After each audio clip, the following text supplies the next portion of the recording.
Hi and welcome back to another video. Today we are talking about Microsoft Excel's left function.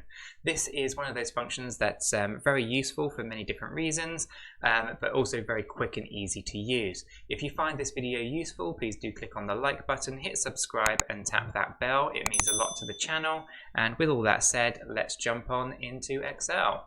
Right, so I've just created a little example here where I have a full name, Nicholas John Regan, and I would like to extract the very first name from that text string.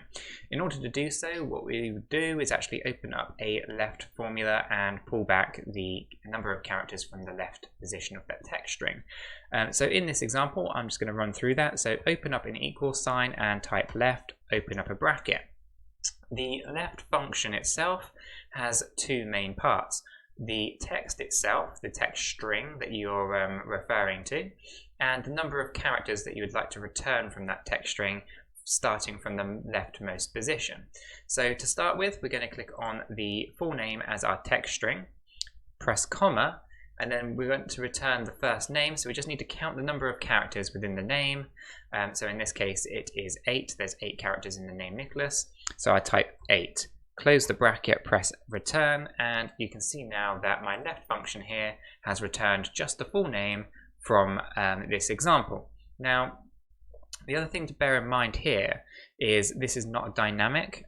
So if I type Nick John Regan, right, so an abbreviated first name, then I try to pull this formula down, it's not going to return. Just actually spell John correctly, and it's not going to return the first name. It's going to return 8 characters because it's not dynamically calculating how many characters there are in that first name.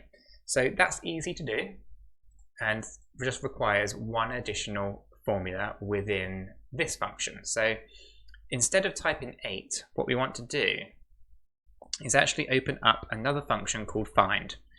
Open up a bracket. Okay. So instead of typing in a number of characters, we'll type find, open bracket. We want double quotation, okay, and then a comma. And then what we're going to do is click on the text string itself again, and then close the bracket. Now, if I just click into here and just walk you through what that's doing. The double quotation, we want to put a space in there. Okay, so when we're talking about text strings, it's important that all text that you refer to within your functions are wrapped in double quotations. And what I've done is I've included a space in between those quotations. So I'm saying to Excel, find a space within our text string. Okay, so this find function, it contains 2 parts: the find, what we're looking for, and then where we're looking to find it. Okay, so find text within text. Okay, so we're finding a space within our text string. Okay, and then what we want to do just after we've finished closing that bracket off is actually go to -1, and then a close bracket for the left function thereafter, and that will return Nick. And the way that that is working, if I just treat this in isolation, if I copy this out, just take this example here, come into this section, right? So if I just pull that over there, what this is doing, find a space within this text string. Okay, forget the -1 for a second. It's saying the first space it can find in our text string starts at the 5th position. Okay, if I copy this up, it starts at the 9th position. Okay, so the reason that we have to -1 is we want the last character of the first name, not the space itself. We can use it just like this, except we would have a leading space after each first name, which would not be 100% accurate and potentially could lead to issues further down the line if you want to be using your first name in this example as a lookup value into a different table using a VLOOKUP, XLOOKUP, HLOOKUP, or whatever it may be, right? So what you want to do is you want to -1 to remove the space from the number of characters that it's counting.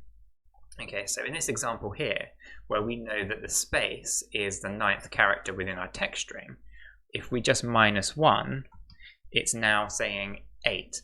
8 is the length of that first name. If I copy this down, we can see that 4 is the length of the first name of this particular cell. Okay, we then include this formula here, this find, inside of our left as the number of characters, and all of a sudden your left function becomes dynamic. Okay, so I can type in a name here called David space I don't know, Roger, right? And I can still copy this formula down, and it's going to calculate out that David is the first name every single time. Okay, and that's it. It's quite a basic function. It's in its bare bones, it's 2 parts. It's the text and the number of characters from the most left position that you want to pull back. And again, you can make it dynamic by using a function to calculate the number of characters that you're looking for. And in that example, I used find to find the first space within the text string and pull back all the characters from the leftmost position of that space. Now, you could have different things that you're looking for. It could be an underscore, it could be a number, you could use is number, find number, you could do various different things to be able to dynamically adjust your left function. But that is it. So if you found it useful, please do click the like button, hit subscribe, tap the bell. It's incredibly useful for the channel. It means a lot. So I will catch you guys in the next video.